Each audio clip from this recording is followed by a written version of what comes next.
প্রিয় বন্ধুগণ, নবী সাল্লাল্লাহু আলাইহি সাল্লামের আমলের আলোকে, তার আদর্শের আলোকে আমরা পাঁচটি আমল খুঁজে পাই। এই রাতটি যদি আমার লাইলাতুল কদরের ইবাদত হয়ে যায়, লাইলাতুল কদরে আমার ইবাদত হয়ে যায়, তাহলে সেই ইবাদতটি হাজার মাস ইবাদত করার চেয়ে শ্রেষ্ঠতম ইবাদত হবে।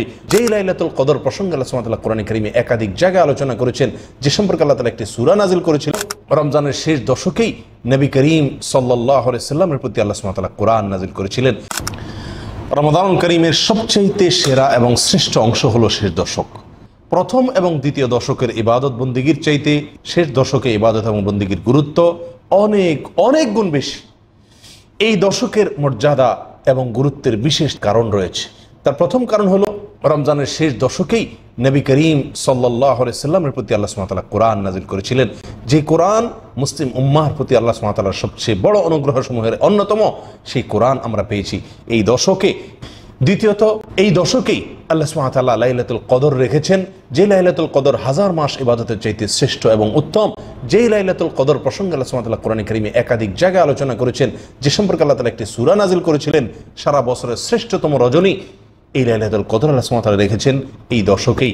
এই দশকের ফজিলত এবং মর্যাদার কারণ হলো এই দশকে নবী করিম সাল্লাল্লাহু আলাইহি সাল্লাম ইবাদত এবং বন্দিগির জন্য যত সাধনা করতেন, যত পরিশ্রম করতেন, যত চেষ্টা করতেন, সারা বছরের অন্য কোনো সময়, এমনকি রমজানের প্রথম 20 দিনেও এরকম সাধনা, এরকম মেহনত, এরকম কষ্ট তিনি করতেন না, যেটি আম্মা জান আয়েশা রাদিয়াল্লাহু তাআলা আনহার বর্ণিত হাদিসে স্পষ্টভাবে উল্লেখিত হয়েছে।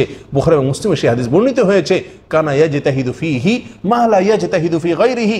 রমজানের শেষ দশকে নবীজি সাল্লাল্লাহু আলাইহি সাল্লাম ইবাদতের জন্য যে সাধনা করতেন, যে পরিশ্রম করতেন, যে কষ্ট করতেন, অন্য কোনো সময় এত সাধনা, এত পরিশ্রম, এত কষ্ট তিনি করতেন না। এই জন্য এই দশকের মর্যাদা এবং গুরুত্ব অপরিসীম। একজন মুমিনের জন্য রমজানের শেষ দশকের আমল এবং করণীয়গুলো কি? প্রিয় বন্ধুগণ, নবী সাল্লাল্লাহু আলাইহি সাল্লামের আমলের আলোকে, তার আদর্শের আলোকে আমরা পাঁচটি আমল খুঁজে পাই এই দশকে। প্রথম নম্বর আমল হলো সারা রাত জেগে ইবাদত বন্দেগী করা। সারা রাত জেগে থাকা, জেগে যতটুকু সম্ভব ইবাদত বন্দেগী করা, বিছানায় পিঠ না লাগানো। এই 10টি রাত, শেষ দশকের এই রাতগুলোকে আল্লাহর জন্য বরাদ্দ করে রাখা। এই 10টি রাতকে আমার মুক্তির জন্য, নাজাতের আশায়, আমার জান্নাত লাভের আশায়, আল্লাহ সুবহানাহু ওয়া তাআলার রহমতকে নিজের করে নেওয়ার আশায়, আল্লাহ সুবহানাহু ওয়া তাআলার কাছ থেকে মাগফিরাত লাভের আশায় এই দশকে সম্পূর্ণভাবে নির্ঘুম রাত কাটানো। এই দশকে আরামের ঘুমকে হারাম করে দেওয়া, এই দশকে বিছানা পেট না দেওয়া। আম্মা জান আয়েশা রাদিয়াল্লাহু তাআলা আনহা বলেন, কানা নবী সাল্লাল্লাহু আলাইহি সাল্লাম ইযা দাখালাল আশর আহিয়া লাইলাহ। রমজানের শেষ দশক যখন শুরু হতো, নবী সাল্লাল্লাহু আলাইহি সাল্লাম সারা রাত জেগে ইবাদত বন্দি করতেন, একটুও ঘুমাতেন না। ওয়া আইকাদা আহলাহ। এবং 2 নম্বর আমল হলো এই দশকের পরিবারের লোকদেরকে ঘুম থেকে ডেকে তুলে দেওয়া ইবাদত বন্দি করার জন্য। নবী সাল্লাল্লাহু আলাইহি সাল্লাম নফল আমলের জন্য, নফল ইবাদতের জন্য কখনো পরিবারের লোকদেরকে ঘুম থেকে ডেকে তুলতেন না। কিন্তু রমজানের শেষ দশকের এত বেশি ফজিলত, এত বেশি মর্যাদা, আল্লাহ সুবহানাহু ওয়া তাআলার অনুগ্রহের বাড়িধারা এত বেশি বর্ষণ হতে থাকে যে তিনি আর সহ্য করতে পারতেন না যে আমার পরিবারের লোকেরা ঘুমিয়ে থাকবে এই দশকে, তাদেরকে ডেকে তুলে দিতেন। অতএব এই শেষ দশকে পরিবারের লোকদেরকে, আশপাশের লোকদেরকে, নিজস্ব লোকজনকে ঘুম থেকে ডেকে তুলে দেওয়া, এটা হলো এই দশকের দ্বিতীয় আমল। 3 নম্বর আমল হলো এই দশকে কোমর বেঁধে নেওয়া। আমাদের আয়েশা বর্ণিত সে হাদিসে আসছে, ওয়াশাদ্দা মিজারাহু। নবী সাল্লাল্লাহু আলাইহি সাল্লাম শেষ দশক আসলে রমজান করিমের তিনি কোমর বেঁধে নিতেন। কোমর বেঁধে নেওয়া বলতে কি বোঝানো হয়েছে এখানে? কেউ কেউ বলেছেন এর অর্থ বেশি থেকে বেশি ইবাদত বন্দেগীর জন্য চেষ্টা করা, সাধনা করা।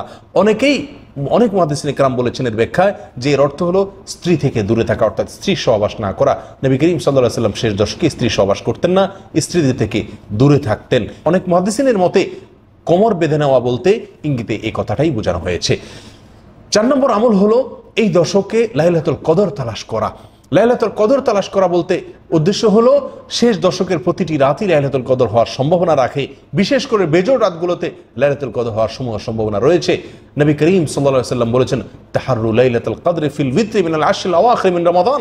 সহিহ বুখারীর হাদিসে নবী সাল্লাল্লাহু আলাইহি সাল্লাম ইরশাদ করেছেন, তোমরা রমজানের শেষ 10টি রাতের বেজোড় রাতগুলোতে লাইলাতুল কদর তালাশ করো।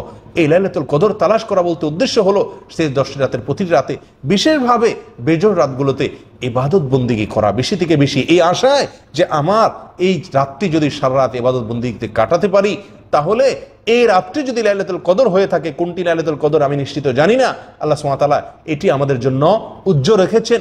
তাহলে এই রাতটি যদি আমার লাইলাতুল কদরের ইবাদত হয়ে যায়, লাইলাতুল কদরে আমার ইবাদত হয়ে যায়, তাহলে সেই ইবাদতটি হাজার মাস ইবাদত করার চেয়ে শ্রেষ্ঠতম ইবাদত হবে, মর্যাদার ইবাদত হবে। প্রিয় বন্ধুগণ, সেজন্য 4 নম্বর আমল হলো লাইলাতুল কদর তালাশ করার আশায় প্রত্যেকটা রাত, বিশেষ করে বেজর রাতগুলোতে ইবাদতবন্দি করা।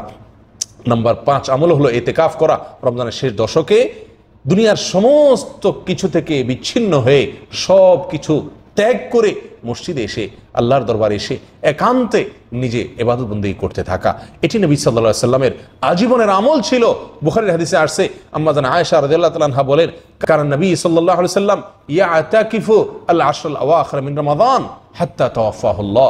নবী সাল্লাল্লাহু আলাইহি সাল্লাম রমজানের শেষ দশক আসলে মসজিদে ইতিকাফ করতেন। সারা জীবন, মৃত্যু পর্যন্ত তিনি আমলটি করে গিয়েছেন। একটি বছরও তিনি এই আমলটি ছাড়েননি তার জীবদ্দশায়। রমজানের রোজা ফরজ হওয়ার পর থেকে প্রিয় বন্ধুগণ, যে আমলটি নবী করিম সাল্লাল্লাহু আলাইহি সাল্লামের জীবনে একবারও ছুটেনি, কোনো বছরও ছুটেনি, আমরা আজ মুসলিম সমাজের বেশিরভাগ লোক, আমাদের অবস্থা হলো সে আমলটি আমাদের জীবনে হয়তো একবারও হয়নি। কত জঘন্য বৈপরীত্য নবী সাল্লাল্লাহু আলাইহি সাল্লামের আমলের সঙ্গে। প্রিয় বন্ধুগণ, আসুন এই জন্য এই আমলটির গুরুত্বকে অনুধাবন করি। এটি আমাদের সমাজ থেকে সম্পূর্ণভাবে বিলুপ্ত হয়ে যাওয়া আমলসমূহের মধ্যে থেকে একটি।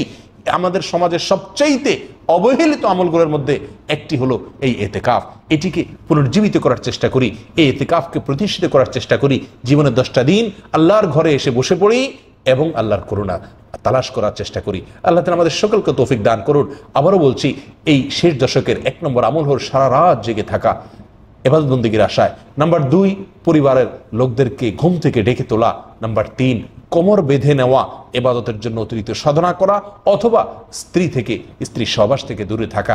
নাম্বার 4, লাইলাতুল কদর তালাশ করা, অর্থাৎ শেষ দশকের প্রতিটি রাত ইবাদত বন্দি করা এই আশায় যে রাতটি লাইলাতুল কদর হতে পারে, এবং লাইলাতুল কদর হওয়ার আশায় বেশি বেশি ইবাদত করা। আর যদি লাইলাতুল কদর বলে মনে হয় সেই রাতটিকে, তাহলে আল্লাহুম্মা ইন্নাকা আফুউন কারীম তুহিব্বুল আফওয়া ফাআফু আন্না, আল্লাহুম্মা ইন্নাকা আফুউন কারীম তুহিব্বুল আফওয়া ফাআফু আন্না, এই দোয়াটি পাঠ করা, যেটি নবী সাল্লাল্লাহু আলাইহি ওয়াসাল্লাম আমাদের আয়েশাকে শিক্ষা দিয়েছেন। 5 নম্বর আমল হলো শেষ দশক উপলক্ষে ইতিকাফ করা। যাদের বিন্দু মাত্র সুযোগ আছে ইতিকাফ করার, তাদের প্রত্যেকেরই চেষ্টা করা উচিত ইতিকাফ করার। প্রিয় বন্ধুগণ, শেষ দশক যেখানে সারা বছরে ইবাদতের জন্য সবচেয়ে শ্রেষ্ঠ সময়, এই দশক আমরা সবচেয়ে বেশি অবহেলায় কাটিয়ে থাকি। রমজানের প্রথম এবং দ্বিতীয় দশকে যতটুকু না ইবাদত করতে পারি আমরা বা করি, তৃতীয় দশক আসলে আমরা তার চাইতে অনেক অনেক গুণ বেশি অবহেলা করি। মার্কেটিংয়ের নামে, ঈদের প্রস্তুতির নামে শেষ দশককে আমরা ধ্বংস করে ফেলি। আসুন আমরা ইবাদতের এই গুরুত্বপূর্ণ মোক্ষম মুহূর্ত, সিজনটার গুরুত্বকে অনুধাবন করি, আমাদের জীবনের সিস্টেমকে পরিবর্তন করি, নিজেকে বদলাই, শেষ দশককে আল্লাহর জন্য বরাদ্দ করে রাখি, ইবাদতের জন্য বরাদ্দ করে রাখি। অনেকে শেষ দশকে শুধু 27তম রাতটি ইবাদতের জন্য নির্ধারিত করে রাখেন। এটিও একটি ভুল প্রবণতা। যদিও সুনান আবু দাউদের বিশুদ্ধ সূত্রে বর্ণিত হাদিসের আলোকে রমজানুল কারীমের 27তম রজনীতে লাইলাতুল কদর হওয়ার সম্ভাবনা রয়েছে বা ইঙ্গিত পাওয়া যায়, তবুও বেশিরভাগ বিশুদ্ধ হাদিসে নবী সাল্লাল্লাহু আলাইহি ওয়াসাল্লাম আমাদেরকে উৎসাহ দিয়েছেন রমজানের শেষ দশকের প্রতিটি রাত, বিশেষ করে বিজয় রাতগুলোতে ইবাদত বন্দেগী করা, লাইলাতুল কদর পাওয়ার আশায়। বিধায় শুধুমাত্র লাইলাতুল কদরের আশায় 27তম রজনীতে ইবাদত বন্দেগী করে আর বাকি রাতগুলোকে অবহেলায়, অলসতায় বা অন্যান্য দুনিয়াবী কাজে মগ্ন থেকে, ডুবে থেকে কাটানো, এটা একজন মুমিনের জন্য আদর্শ হতে পারে না। শেষ দশকের সবচাইতে গুরুত্বপূর্ণ লক্ষণীয় বিষয় হলো ইতিকাফের বিলুপ্ত আমলটিকে জীবিত করার চেষ্টা করা। যে আমলের গুরুত্ব আমাদের সমাজ থেকে একেবারেই বিদায় নিয়ে গেছে, আমরা যে আমলের গুরুত্ব বুঝি না বললেই চলে, সেটিকে পুনরায় সমাজে জীবিত করার চেষ্টা করা। সর্বশেষ যে বিষয়টি বলবো সেটি হলো, অনেকেই মনে করেন রমজানের শেষ দশকে ওমরা করার বিশেষ ফজিলত রয়েছে। কোনো হাদিস দ্বারা রমজানের শেষ দশকে ওমরা করার স্পেশাল কোনো ফজিলত নাই। গোটা রমজান মাসে ওমরার বিষয়ে নবী সাল্লাল্লাহু আলাইহি ওয়াসাল্লাম বলেছেন, উমরাতুন ফি রমাদান তা'দিলু হাজ্জাতান মাই, আমার সঙ্গে হজ করার সমতুল্য সওয়াব হলো রমজানে ওমরা করা। কিন্তু এখানে শেষ দশকে ওমরা করলে বিশেষ কোনো মর্যাদা আছে এরকম কিছু না, বরং শেষ দশকে একান্তে আল্লাহর জন্য ইবাদত বন্দেগীতে কাটানো উচিত। যদি কেউ মসজিদুল হারামে অথবা মদিনা মসজিদে নববীতে গিয়ে এই দশকে ইবাদত বন্দেগী করতে পারেন, ইতিকাফ করতে পারেন, সেটা সবচাইতে ভালো সময়, সোহাগা। কিন্তু শুধুমাত্র ওমরার নামে বিশেষ করে সৌদি প্রবাসী ভাইদেরকে দেখা যায় যে অনেকেই এই দশকে ওমরার জন্য ভিড় করেন, সবচেয়ে বেশি ভিড় করে থাকেন এই দশকে আসতে এবং যাইতে। এই দশকের 2টি রাত প্রায় তারা নষ্ট করে ফেলেন, ইবাদতবন্দি করতে পারেন না। এটি ভুল ধারণা। বরং এই দশকে আমাদের বেশি থেকে বেশি একান্তে ইবাদতবন্দিতে কাটানো উচিত, কোনো সফরে বা পথে নয়, সেটা মক্কায় হোক আর নিজের বাসায় হোক। আল্লাহ সুবহানাহু ওয়া তাআলা আমাদের সকলকে এই দশকের গুরুত্ব অনুধাবন করে এটাকে আমলে আনার চেষ্টা করার তৌফিক দান করেন। এই দশক হবে আমার বছরের সবচেয়ে শ্রেষ্ঠ ইবাদতের দশক, নেক আমলের সবচাইতে সেরা দশক, আল্লাহর কাছে যাওয়ার সবচাইতে সেরা দশক। আমার জীবনের ইবাদতের জন্য সবচাইতে বেশি সাধনা, সবচেয়ে বেশি পরিশ্রম হবে এই দশক। আল্লাহ তাআলা আমাদের সকলকে তৌফিক দান করুন।